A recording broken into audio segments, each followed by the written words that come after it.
आउज़ बिल्लाहि मिनश शैतानिर रजीम बिस्मिल्लाहिर रहमानिर रहीम। जी students, vector analysis का आज हमने चैप्टर 6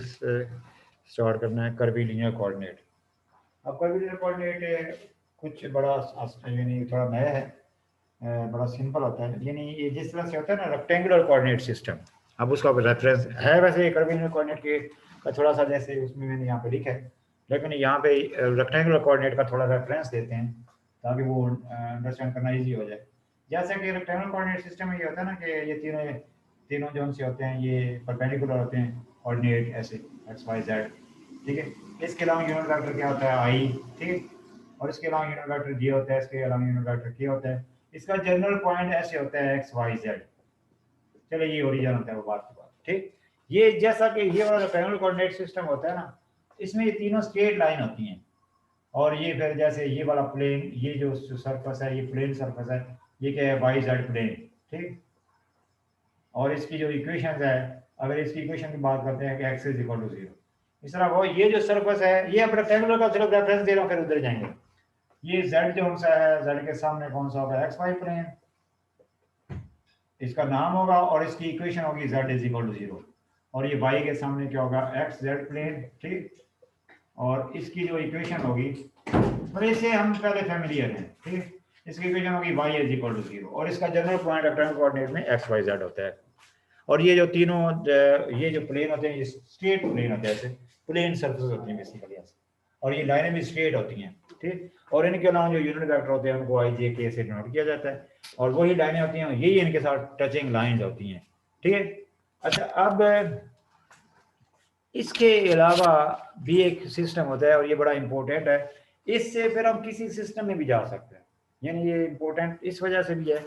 अब इस चैप्टर में हमें कौन से सिस्टम में हमें सीखने हैं, जैसे वो रेक्टेंगुलर कोऑर्डिनेट सिस्टम से तो पहले हम फेमिलियर हैं ना। अब जैसे कर्वीलिनियर कोऑर्डिनेट सिस्टम, पूरा कर्वीलिनियर कोऑर्डिनेट और कर्वीलिनियर कोऑर्डिनेट सिस्टम, वो जैसे कोऑर्डिनेट हो गया x y z rectangular coordinate, और वो मतलब वो रेक्टेंगुलर कोऑर्डिनेट सिस्टम भी जैसे उस पूरे का नाम हो गया। अब ये कर्वीलिनियर कोऑर्डिनेट सिस्टम इस वजह से भी इंपॉर्टेंट है, इससे दोबारा उसमें भी जा सकते हैं रेक्टेंगुलर में। इसके अलावा फिर कुछ और सीखने कहीं दुनिया में ये वाला जो सिस्टम है ये होता नहीं कहीं।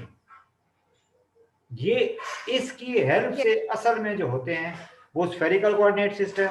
सिलेंड्रिकल कोऑर्डिनेट सिस्टम, इस तरह अलेपोजाइड कोऑर्डिनेट सिस्टम, ओबुलेट, इस तरह वो इंजीनियरिंग वगैरह में अभी तक आप हमारे मतलब इस पेपर्स में के वेक्टर एनालिसिस के सिलेबस में सिलेंड्रिकल और स्फेरिकल कोऑर्डिनेट सिस्टम। अब ये नहीं कि मतलब पेपर में ये नहीं आएगा, लेकिन दुनिया में ये कहीं कॉन्सेप्ट नहीं है इसका। अब स्फेरिकल तो ठीक है वो स्फीयर की तरह, और सिलेंड्रिकल वो सिलेंडर की तरह। इसकी रेफरेंस से, इसकी हेल्प से, अब जैसे आप आगे देखें ना, हम एक्सरसाइज करेंगे, क्वेश्चन करेंगे, आप देखें इसी की हेल्प से हमको दूसरा जल्दी जल्दी जब भी वीडियो अटक रही है। जी क्या क्या बजा था सर, वीडियो बार बार पॉज हो रही है।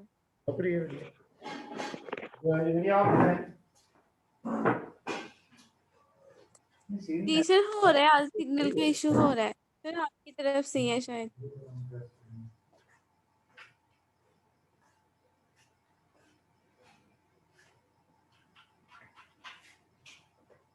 नेट्स यहाँ पे सही है, वैसे भी छत पे है, पहले देखता हूँ इसका हुआ तो,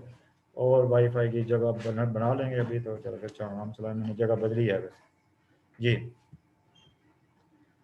अच्छा, बात क्या थी कि मतलब वैसे कोई कहीं दुनिया में मतलब इसकी है, जब भी हम कोई क्वेश्चन कर रहे हो ना स्फेरिकल सिलेंड्रिकल, इसकी हेल्प से ही अब हम जैसे स्टूडेंट्स को ये याद होगा, और इसकी हेल्प से हम वो सिलेंड्रिकल में पहुंच जाएंगे, जल्दी जल्दी स्फेरिकल में पहुंच जाएंगे। चलिए अभी तो करें ना, जैसे ये अब हो गया ना, ये पुराने का रेफरेंस दिया है वो रेक्टेंगुलर कोऑर्डिनेट सिस्टम का, ठीक है। वो स्ट्रेट लाइंस होती हैं, ठीक है, वो इस तरह स्ट्रेट वो प्लेन सर्कल होती हैं, ठीक। और उनका जो जनरल पॉइंट होता है एक्स वाई जेड होता है, उन लाइनों के अलांग टेंजेंट भी लाइनें वही होती हैं बेसिकली, उनके साथ यूनिट वेक्टर से वो छोटा सा एक टुकड़ा लिया जाता है। लेकिन अब यहाँ पे ये जो एक्स जो है ना वो अलग से u1 u2 u3, कुछ फिर आते हैं इसको uv w भी लिखते हैं, ऐसे कुछ आते हैं इसको uv w भी लिखते हैं, ठीक है जी। मतलब अब जैसे फर्स्ट के पेपर में अगर uv w लिखा होगा, तो अगर आपने u1 u2 u3 में जो जो वर्किंग करी होगी, सीखी होगी, फिर उसको इनकी रिस्पेक्ट से करना पड़ेगा पेपर्स में। ये अगर वो कह देगी जी कर्वीलिनियर कोऑर्डिनेट uv w हैं, तो अगर आप u1 u2 u3 में करके आएंगे तो वो एग्जामिनर हो सकता है क्रॉस भी डाल दे उसको, यानी 0 नंबर भी डाल सकता है, ठीक, मतलब वो ऐसा ये नहीं। बार मतलब अभी तो पहले ये U1 U2 U3 में से कि उसमें इतना कोई नहीं, ये चीजें तो आपके लिए कोई नहीं, मतलब इस लेवल पे आपके लिए कोई इशू नहीं। अच्छा यानी x जो है वो इस तरह U1 U2 U3 पे डिपेंड कर रहा हो, इस तरह y भी U1 U2 U3 पे बेसिकली ये डिपेंड करने का मतलब ये अभी जस्ट नाम है, इज इक्वल टू, मैं फॉर एग्जांपल की बात करता हूँ, फॉर एग्जांपल मैं लिख देता हूँ यहाँ पे U1 का स्क्वायर, ठीक है, साथ में लिख देता हूँ साथ यहाँ पे U3 और साथ में यहाँ पे लिख देता हूँ 1/u की पावर 5 ऐसे। अब बेसिकली ये पूरा जो फंक्शन है U1 U2 U3 पे डिपेंड करता है, ये भी फंक्शन होगा, x ये भी है नाम, ये भी नाम है, मतलब क्या, वो जो फिर r लिखा होगा ना, जैसे r ऐसे, जैसे r, यानी यहाँ पे जो यहाँ पे x की बजाय ऐसे करके नजर आ रहा है उसमें U1 U2 U3, इस तरह वो जो j के साथ होगा वो भी उसमें U1 U2 U3 नजर आ रहा होगा। लिहाजा इस तरह का ये जो कोऑर्डिनेट होगा ना, ये जो U1 U2 ये बेसिकली कर्वी लीनियर कोऑर्डिनेट कहलाते हैं। अभी पहले ये देखा, x अगर इन तीनों पे डिपेंड कर रहा है, y भी इन तीनों पे डिपेंड कर रहा है, z भी इनकी हेल्प से वो फिर ऐसे कैसे में क्यों होगा, ऐसे यहाँ पे कुछ होगा, इस तरह यहाँ पे j के साथ भी कुछ ऐसे करके कुछ होगा, इस तरह यहाँ पे k के साथ भी कुछ, यहाँ पे U1 U2 इन तीनों मतलब वो अलग से x इसके इक्वल लिख लेंगे, y इसके इक्वल z इसके, या फिर इसमें खुद ऐसे लिखेंगे। देन हम क्या करेंगे, इन तीनों की हेल्प से माइनस वगैरह करके, तीनों की जैसे ये तीनों x y z की बनोगे ना, तीनों x की इक्वेशन, y की इक्वेशन, z की इक्वेशन, इन तीनों की हेल्प से हम माइनस वगैरह करके मतलब कोई एलिमिनेट वगैरह करके हम x ये U1 U2 U3 निकाल लेंगे। वो जो U1 U2 U3 होगा वो खुद उसमें x y z नजर आ रहा होगा। अब वो हो सकता है, फॉर एग्जांपल की बात करता हूं, ये अब जो निकल U1 मिलेगा ना, जैसे फर्स्ट किया माइनस वगैरह करके, मैं फॉर एग्जांपल आसानी के लिए ऐसे फर्ज किया यही बनो, फर्ज किया यही फर्ज, इसके अंदर मतलब U1 एक सर्कल है, यानी U1 is equal to x plus y square is equal to, यहाँ पे U1 कोई नंबर ही पुट करेंगे ना, मतलब वो लिखा U1 ही होगा लेकिन इज इक्वल टू यानी कोई नंबर, यानी जैसे अगर फर्ज किया ये लिखा हो ऐसे, लिहाजा कि ये U1 जो है वो एक किस्म का स्फीयर है, ठीक है, अगर ऐसा लिखा हो, ठीक है, अब मतलब ये कौन है, ये फिर चीजें अगर आपको थोड़ी सी बोली वीडियो, ठीक है, सिर्फ जैसे ये लिखा हो, इसका मतलब ये क्या हाइपरबोला है, ठीक है, पर ये अब जैसे फंस गया ये करके लिखा हो जैसे, जैसे कि U1 के है अलिप्स है, फिर उनके साथ सेम नहीं है, जी सर। ओके। अब ये नहीं ऐसे U1 U2 U3 जब निकाल लेंगे तो वो जो U1 U2 U3 होंगे ये वाले कर्वी लीनियर कोऑर्डिनेट कहलाएंगे, मतलब ये क्या कहलाते हैं, ये जो U1 U2 U3 होंगे ये कहलाते हैं कर्वी लीनियर कोऑर्डिनेट। राजा जो कर्वी लीनियर कोऑर्डिनेट में जो पॉइंट होता है वो बेसिकली ऐसे होता है, U1 U2 U3 ऐसे होता है, U1 U2 U3, लेकिन इनके जो हमें फाइंड करने को ना यूनिट वेक्टर वगैरह, उसके लिए आपको x y z यानी U1 U2 U3 गिवन नहीं होंगे, मतलब वो जो पूरा R है ना वो U1 U2 U3 में गिवन होगा, यानी ये एक अलग चीज है, मतलब वो कर्व वो फाइंड कि U1 में x y z नजर आ रहा होगा, इस तरह U3 में x y z नजर आ रहा होगा, ये अलग से जैसे वो कहे कि U1 U2 U3 फाइंड करें तो इसके लिए हमें, अदरवाइज क्वेश्चन में हमें जो R नजर आ रहा होगा वो उसमें इस तरह का कोई मटेरियल नजर आ रहा है, ठीक, वो अब ये जो भी हमने अभी किया है ना, ये किस्म का ट्रांसफॉर्म किया है रेक्टेंगुलर कोऑर्डिनेट को कर्वीलिनियर में हमने फाइंड किया है। रेक्टेंगुलर कोऑर्डिनेट इस तरह मतलब वो U1 U2 U3 पे डिपेंड कर रहे थे, उनकी हेल्प से हमने ये U1 U2 U3 निकाला है, ये transformation of rectangular coordinate in curvilinear coordinate किया है, ठीक है। अब इनकी जैसे ये इस ड्राइंग से हम फेमिलियर है ना, ये रेक्टेंगुलर में, अब इसकी भी हम ड्राइंग बनाते हैं, वो वाली जो होती है स्ट्रेट लाइन होती हैं,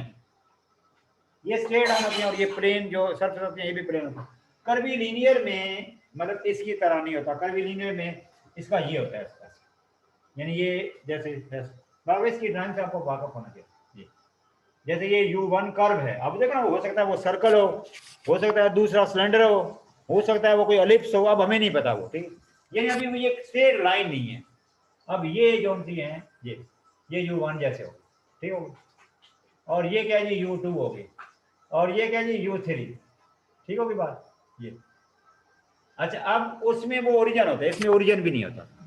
ठीक है। अब ये जो U1 कर्व है ना, ये इस तरह ये तीनों कर्व जो है ये स्ट्रेट लाइन नहीं है, ठीक है, ओके बात है, जैसे उसमें स्ट्रेट लाइन होती है, जैसे उसमें उसके सामने वाला, जैसे u1 के सामने वाला जो ये होगा ना, u1 के सामने वाला क्या होगा, u1 इज इक्वल टू 0 नहीं होगा, u1 is equal to c1 होगा। मतलब ये जो सरफेस होगी, एक तो प्लेन सरफेस नहीं होगी, उधर प्लेन सरफेस होती है, इस वजह से एक्स वाई प्लेन कहलाता है, वाई जेड प्लेन के, इसमें प्लेन नहीं कहेंगे, ये सरफेस है। u1 is equal to c1 कोई सरफेस है, मतलब ये प्लेन सरफेस नहीं। इस तरह u2 के सामने जो सरफेस होगी ये क्या होगी, u2 is equal to c2 surface है। सर u3 के सामने जो होगी वो क्या होगी, u3 is equal to c3 भी, ये भी कोई सरफेस है। और ये ओरिजिन नहीं होता, ये ऐसे होता है c1 c2 c3, मतलब ये 0 0 नहीं होता था, मतलब ये कर्वी लीनियर में। लेकिन रेक्टेंगुलर में भी ये कोई मतलब कोई पॉइंट होता है, ये ओरिजिन नहीं होता रेक्टेंगुलर में। मतलब रेक्टेंगुलर के हर पॉइंट्स के बदले हमें कोई कर्वी लीनियर कोऑर्डिनेट मिल जाता है। यानी बेसिकली ये यही था कि कर्वी लीनियर का रेक्टेंगुलर को कोई पॉइंट लिया, वो उसमें फिर u1 u3 पे डिपेंड कर रही होंगी, इस तरह की इक्वेशन होंगी। एक किस्म का तो ये पहले तो एक्स वाई जेड तो पॉइंट ही है ना, वो अलग बात है कि एक्स पे मतलब एक्स की ये इक्वेशन है, असल में तो एक्स वाई जेड पर ज़्यादा कर्वी कौन सा रेक्टेंगुलर कोऑर्डिनेट के हर पॉइंट के बदले हमें कर्वी लीनियर कोऑर्डिनेट सिस्टम मिलता है। वो तीनों एक दूसरे के ऊपर परपेंडिकुलर होती हैं, तीनों स्ट्रेट लाइन होती है। अभी ये स्ट्रेट लाइन, पहली बार स्ट्रेट लाइन तो खैर होती नहीं है, और ये तीनों जो अभी जो हमने अभी इनिशियल स्टेज पे किया है कर्वीलिनियर कोऑर्डिनेट, ये क्या एक किस्म का कर्वीलिनियर कोऑर्डिनेट, ये सिस्टम डिस्कस किया, लेकिन अभी ये परपेंडिकुलर नहीं है। स्ट्रेट लाइन तो खैर है ही नहीं ना, होने भी नहीं, ठीक। यानी कर्वीलिनियर में ये जो कर्व होती है ये स्ट्रेट लाइन होती ही नहीं। बाकी अभी जो इनिशियल स्टेज पे बात की है कि ये कर्वीलिनियर कोऑर्डिनेट सिस्टम को डिस्कस कर लिया, मतलब क्या, u1 is equal u1 curve u1 surface, u1 is equal to c1 surface, या सिर्फ शॉर्ट में कह सकते हैं u2 is equal to c2 surface का जो इंटरसेक्शन होगा वो u3 होगा। इस तरह इन दोनों सरफेस का जो इंटरसेक्शन होगा u1 होगा, इन दोनों सरफेस का जो इंटरसेक्शन होगा u2 होगा, ठीक है जी। बाकी ओरिजिन मतलब नहीं होता, मतलब वो 0 0 नहीं होता, ये रेक्टेंगुलर में कोई एक्स वाई जेड कोई पॉइंट होता है, और जोन सा कुछ में रेक्टेंगुलर में कोई एक्स वाई जेड मतलब उसका कोई पॉइंट होता है, और कर्वीलिनियर में c1 c2 c3, इस वजह से वो लिखे होंगे, जो भी होंगे वो कोई नंबर होंगे बेसिकली वो भी,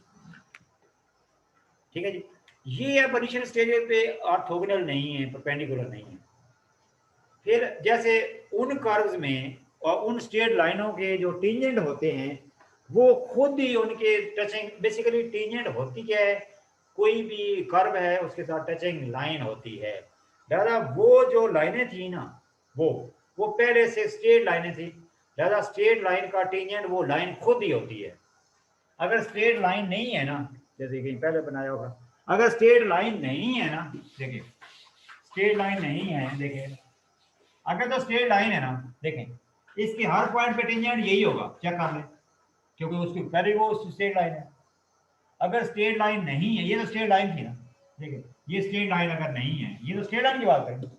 अगर स्ट्रेट लाइन नहीं है, इस पॉइंट पे टेंजेंट ये होगा, इस पॉइंट पे टेंजेंट ये होगा, इस पॉइंट पे टेंजेंट ये होगा। अगर स्ट्रेट लाइन है उसके किसी भी पॉइंट पे टेंजेंट उसके साथ ही जाएगा, नहीं बात समझ? Yes sir. दादा वो जी सर, रेक्टेंगुलर में उनके टेंजेंट भी असल में उन लाइनों के साथ ही हैं, वही वो जो यूनिट तो चले फिर बाद दिया जाता है ना, यानी उसका एक छोटा सा टुकड़ा।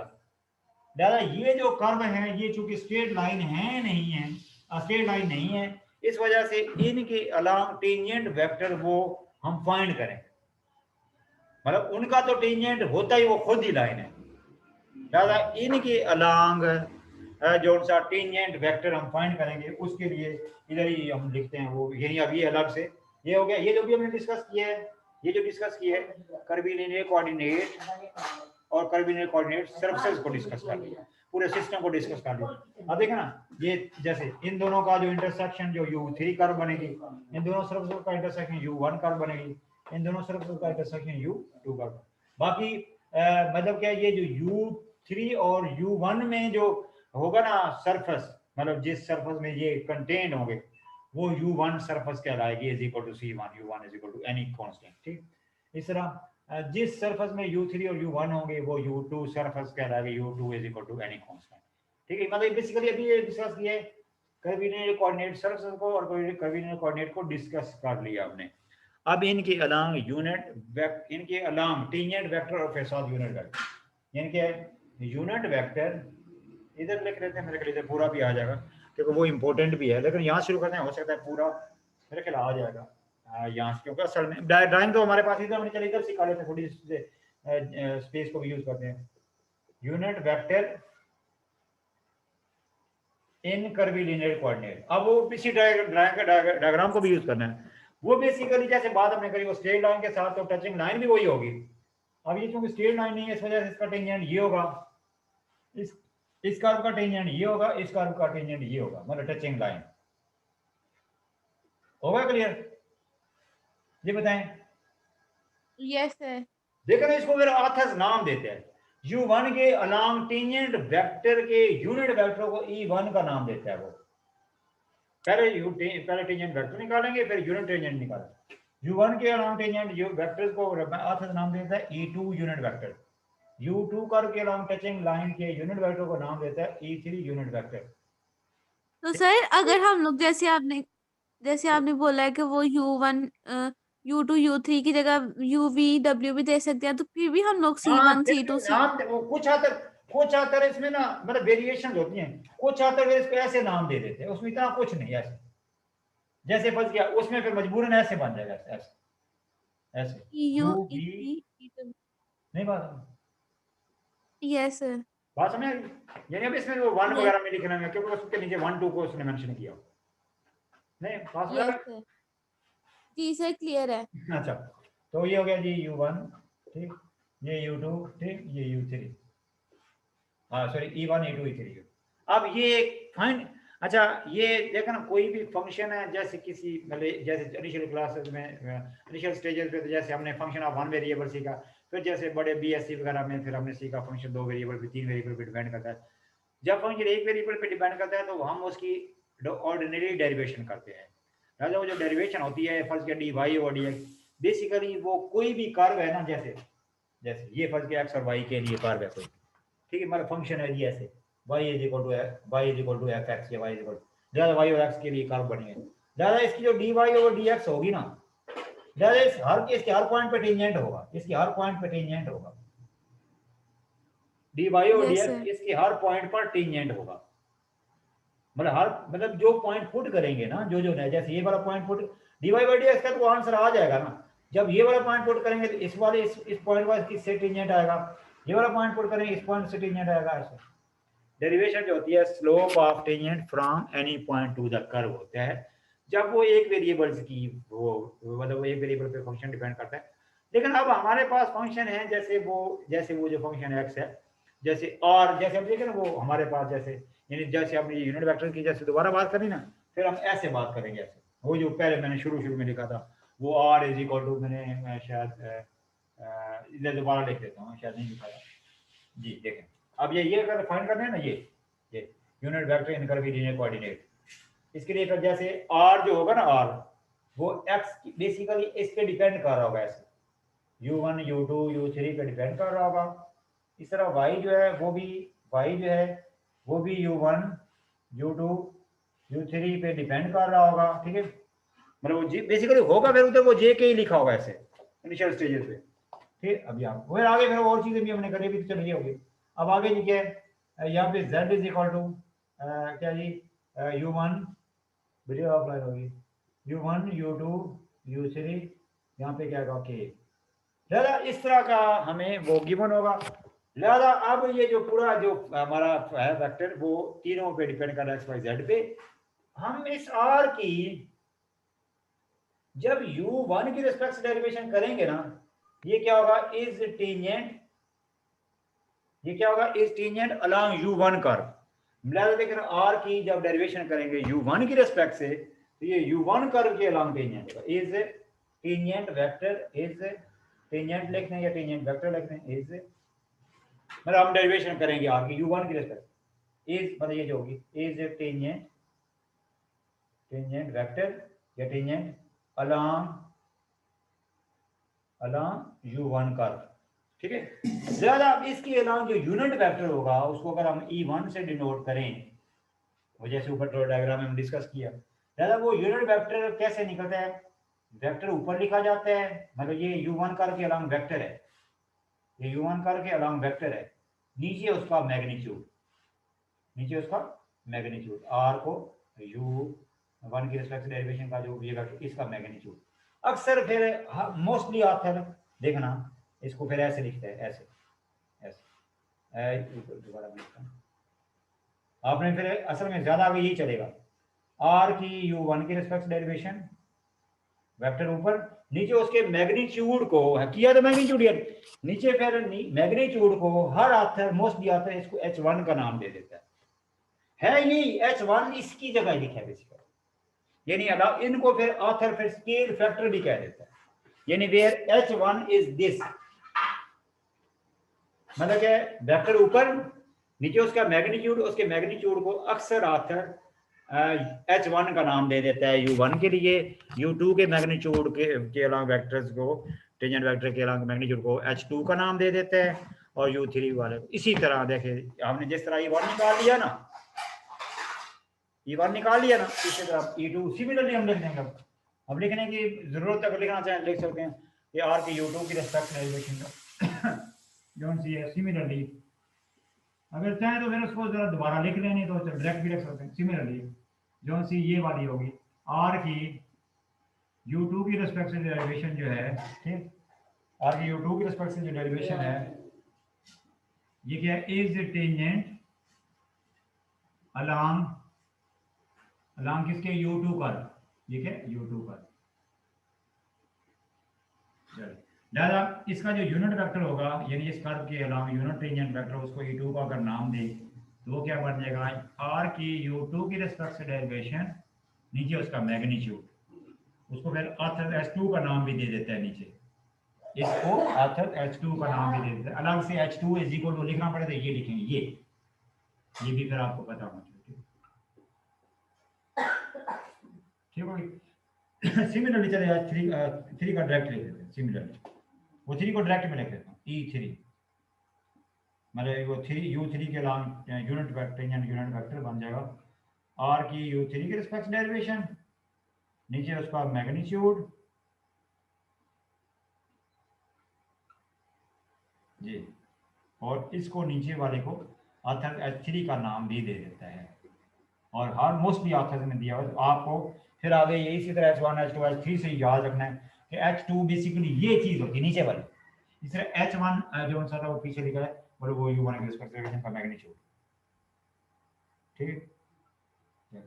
अभी हमने क्या किया, ये जो कर्व थी हैं, चलो यहाँ पे स्ट्रेट लाइन मेरे से बन रही है लेकिन चले कर्व है, उनके अलावा अब ये जो थी ना वो जो पुराना सिस्टम था वो आपस में 90 एंगल पे था, अभी जो अभी हमने डिस्कस किया 90 वाला डिस्कस नहीं किया, अभी इनमें आपस में 90 एंगल नहीं है अभी जो हमने डिस्कस। पहली बात तो ये स्ट्रेट लाइन में नहीं चले, अब यहाँ पे हमारे पास मेरे पास तो स्ट्रेट ही है, ये आपस में राइट एंगल पे है नहीं, वो पहले वाला राइट एंगल पे था। अभी हमने ये डिस्कस किया फिर इनके यूनिट पे इनके अलावा निकाल लिए, तो ये जोन से हैं मतलब जैसे ये फंस के u1 वाली चले ऐसे करके होगी, इसके अलावा टेंजेंट निकाल लिया, e1 निकाल लिया, ये u2 है तो इसके अलावा टेंजेंट यूनिट वेक्टर निकाल लिया 2, लेकिन आपस में ये 90 एंगल पे नहीं है, इनमें क्या एंगल है अब हमें नहीं पता। फिर वो 90 वाला फिर इसके बाद टॉपिक है उसको कहते हैं ऑर्थोगोनल कर्वीलिनियर कोऑर्डिनेट सिस्टम, उसकी तरफ अभी जाना है। अभी लिहाजा इन कर्व के अलावा हमने e1 e2 e3 निकाल लिए। अब इसके अलावा भी कुछ होते हैं नॉर्मल, अभी जो हमने फाइंड किया ना ये जो e1 e2 capital small e1 e2 ये हमने फाइंड किए हैं, उनके अलावा टेंजेंट यूनिट वेक्टर फाइंड किए हैं, उनके अलावा टेंजेंट वेक्टर पहले निकाले मतलब डेरिवेशन करके, फिर उनके मैग्नीट्यूड से डिवाइड करके उनके अलावा टेंजेंट यूनिट वेक्टर भी फाइंड कर लिए। अब इसके अलावा भी कुछ इसी आर्टिकल में सीखने हैं यूनिट वेक्टर इन कर्वीलिनियर कोऑर्डिनेट, यूनिट वेक्टर इन कर्वीलिनियर कोऑर्डिनेट। अब इसमें जैसे देखो ना ये तो हो गए इनके साथ touching line e1 e2 e3 वो यूनिट वेक्टर। अब इसके अलावा इनके नॉर्मल भी फाइंड करना है, वो नॉर्मल ड्राइंग उधर की तरफ ही उधर ही आते हैं, दोबारा नहीं डायग्राम बनाते उसमें देखें ये जो निकाला है ना ये वाला, ये इसके साथ टचिंग लाइन निकाली है, ये इसके साथ टचिंग लाइन निकाली और ये इसके साथ टचिंग। अब इसके ऊपर अगर एक ऐसे 90 वाली लाइन बनाई जाए ऐसे ऐसे, वो उसको अगर कैपिटल ई का नाम देंगे, कैपिटल E1 ऐसे उसको नाम देंगे कैपिटल E1। मतलब क्या है कि U1 सरफेस के ऊपर नॉर्मल मतलब वो जो निकाले थे उन कर्व के साथ टचिंग यूनिट वेक्टर निकाले थे, टचिंग लाइंस के यूनिट वेक्टर। अभी ये जो कैपिटल E1 है ये क्या है, unit normal vector, normal unit vector, उसमें वर्ड का कोई नहीं, मतलब क्या है वो U1 के ऊपर नॉर्मल होगा। अब देखो ना ये जो कर्व है, ये समझिए दोबारा, अब है तो मेरे पास स्ट्रेट लाइन, असल में स्ट्रेट लाइन है नहीं है, स्ट्रेट लाइन तो खैर है ही नहीं, बाकी 90 का एंगल तो अभी नहीं है, लेकिन वो बाद में आप ठोकने में 90 का एंगल। अभी जो हमने बात करी ना E1 इसके साथ, E2 इसके साथ, E3 इसके साथ टचिंग लाइन, अभी जो मैंने वो कैपिटल E1 लिखा है ना, जरा देखना, कैपिटल जो मैंने E1 लिखा है, जैसे ये क्या था, ये U3 है, फंस गया, ये U3 है ना, तो U3 के सामने, U3 के सामने क्या होगा, U3 कर्व होगी सरफेस, U3 सरफेस के ऊपर 90, ये तो खुद 90 है ही नहीं ना, मतलब है तो पहले यूं करके कर्व है, ये भी ऐसे, ये भी ऐसे कर 90 एंगल पे, दादा ये सरफेस U1 सरफेस है, ये U2 सरफेस, ये क्या U3 सरफेस है, U1 सरफेस है, ये कहीं U2 सरफेस है। दादा U3 के ऊपर जो 90 की बनेगी ना लाइन, यहाँ पे 90 की जो लाइन बनेगी ना, वो नॉर्मल कह रहा है।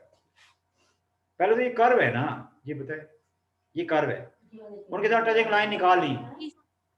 ये उनके साथ टचिंग लाइन वो ये कर्व है, लिहाजा जैसे ये U3 वाली सरफेस है, U3 के ऊपर जो 90 की लाइन होगी ना, उसको कैपिटल E1 का नाम देंगे, वो कहलाएगा नॉर्मल टू द सरफेस। मतलब जैसे ये जो ये देखिए उसके सामने तो देखें ना, U1 के सामने, जैसे अभी तो मेरे साथ तो सब सामने तो ये U3 था ना, जैसे अब जैसे समझ गए U1 के सामने ये होगा,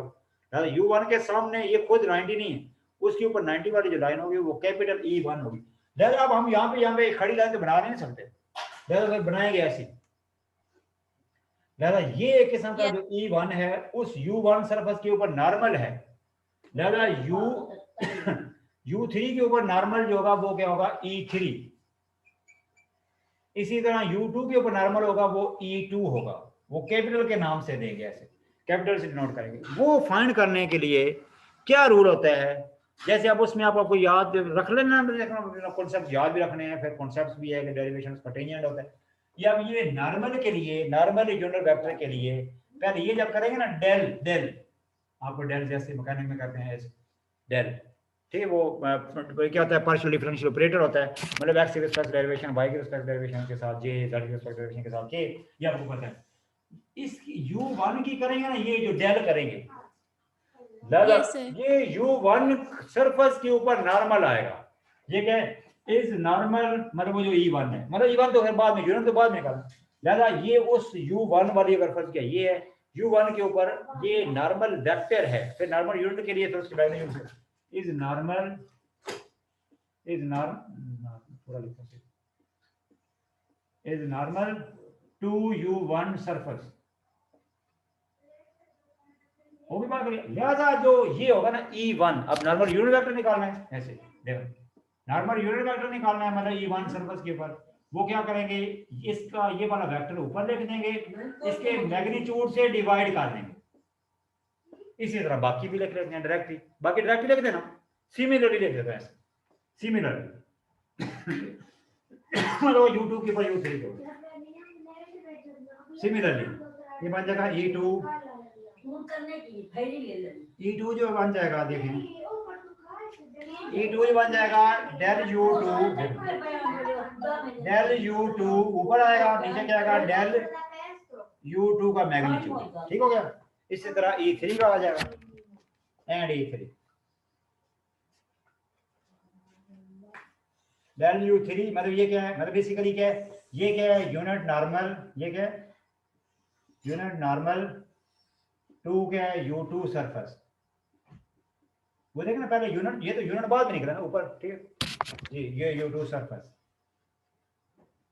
इस तरह से ये क्या है,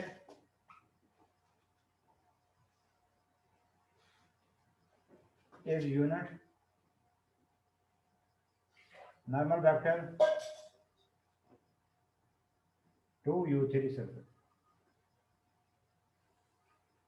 ये जल्दी नोट करें, फिर मैं थोड़ा मैं भी ज़रा खाने के लिए ब्रेक ले लूँ, फिर उसके बाद इंशाल्लाह आज हम करेंगे टोपोलॉजी और डिफरेंशियल, कोशिश करेंगे ज़्यादा से ज़्यादा कोई 15-15 मिनट की 3 क्लासें और रखेंगे इंशाल्लाह जी। ये स्क्रीनशॉट वगैरह ले लें कि इसने चलो वो 30 मिनट का मैसेज दिया, यानी देखना ये 30 मिनट में अब आपका ये सीख लिया आपने एक किस्म। ये बताएं करूँ इसको, ये आप स्क्रीनशॉट वगैरह लें। सर क्लियर हो गया ना? क्लियर? Yes sir. हाँ मतलब देखना वो वैसे एक ही किस्म की बिल्कुल थोड़ी नई चीज़ सीखने उसमें थोड़ा सा टाइम लगता है। तो पहले भी कोई इतने 35-40 मिनट लगे थे, लेकिन थोड़ा उस वक्त बिल्कुल जैसे नया हो तो थोड़ा सा सीखने को लगता है टाइम। ठीक, एक नई चीज़। जी जी यस सर। नहीं बड़ा भाई खाना खाना है बात इसके। जी का हो गया? अभी स्क्रीनशॉट ले लिए सारे, ये रहते हैं कोई? सर ले लिए। हाँ चलो कोई, मैं थोड़ा खाना खा रहा हूँ, फिर इंशाल्लाह ना आज तीनों हम करेंगे। कोई 15 मिनट के इंशाल्लाह वो डिफरेंशियल भी करते हैं, टोपोलॉजी भी करते हैं, 2 तो चलो करते हैं ना। फिर जी मंडे से सर। इंशाल्लाह वो जो शेड्यूल बनाया है उस तरह से, और कल भी इंशाल्लाह क्लास रखेंगे इंशाल्लाह।